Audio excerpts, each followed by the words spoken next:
All right, welcome back to the Daytime Kitchen, the Philosopher's House. I love saying that.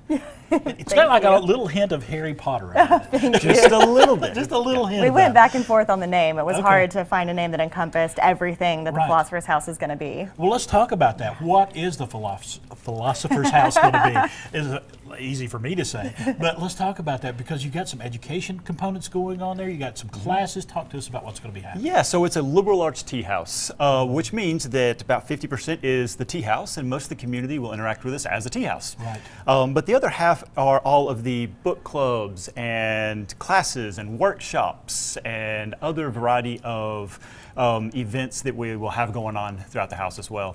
And they range from anything from art-related topics to some Eastern philosophy, tea education, of course. Right. And just a whole variety of topics and workshops that we're going to have in the space. Checking out your website. First of all, good website, by the way. I got on your website this morning. You get, one thing that caught me is this is like your living room with more smiling people and tea and lots of books. Yes. Yep. Yes. That I love was that. part of the vision. I like that. Yeah. Thank you. It's very laid back. Yeah, we like it. We really miss the willow tree. Okay. So, you know, the willow tree was kind of like a living room for some people, Right. and so we're kind of hoping to encompass that a little bit. We are going to have the willow tree chai latte. Oh, very good. So we're very excited about And that. y'all overlook not Founders Park, but Kings Common down here. Yeah, so that's going to be great too. Shooting for an early December. You're kind of floating that start date out there, but it's going to be there soon. Yes. Yes, very soon. Everything's set up. We're just waiting for final approval. All right, very good. Let's talk tea. Yeah, yes. What have you got for us now? So we have a little bit of a different setup. This is more of like a Japanese tea. So this is a Japanese pot. It's a kyusu pot, so it's got a little bit of a different style there. And so I'm going to be making for you a hojicha, which is a roasted green tea. Okay. So please smell. Oh, very earthy. Yeah, it's very different than the jasmine green. Also Not still as floral. delicious. Yeah. Yes. Yeah. Do you want to talk about? Yes, so Japanese teas are shredded teas, most of them anyways.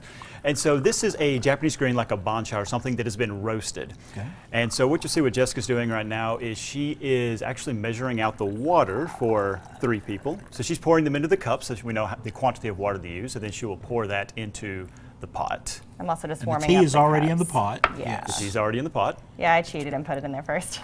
That's not cheating. That's just cutting corners. Yes. Exactly. I didn't want to do that on the air and mess up. I got you. So she's brewing, and we're really excited. Like all of our ceramics are, most of our ceramics are handmade. Some of these, like the pot, is from a good friend of ours in Japan. She brought it over when she visited us a couple of weeks ago. It's amazing. Like Amy said earlier, this is not steeping for like, you know, minutes, you know, it's just a few seconds. Yeah, a this few one we did seconds. about 10-ish seconds. So now this part you'll see it does have some of the leaf in there. If you want to talk about that. Yeah, so it just wanted to is traditional smell to it. drink some of the leaf when you are drinking the tea. That's perfectly fine.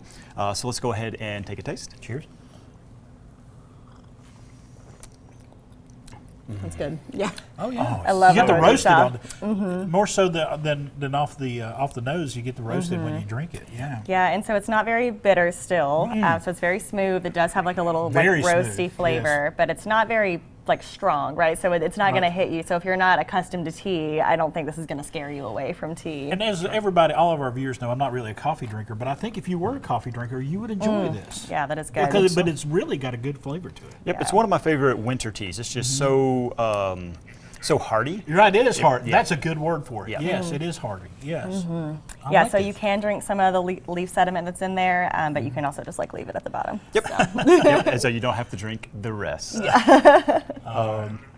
Jessica, thank you so much for coming by, educating us a little bit on tea. I love this. I love tea. I'm a tea drinker. I love it. It is the Philosopher's House. It's going to be opening soon in downtown Johnson City, right there on West Fairview Avenue. If you want to find out more, please go to that website right there. I did this morning. You won't regret it.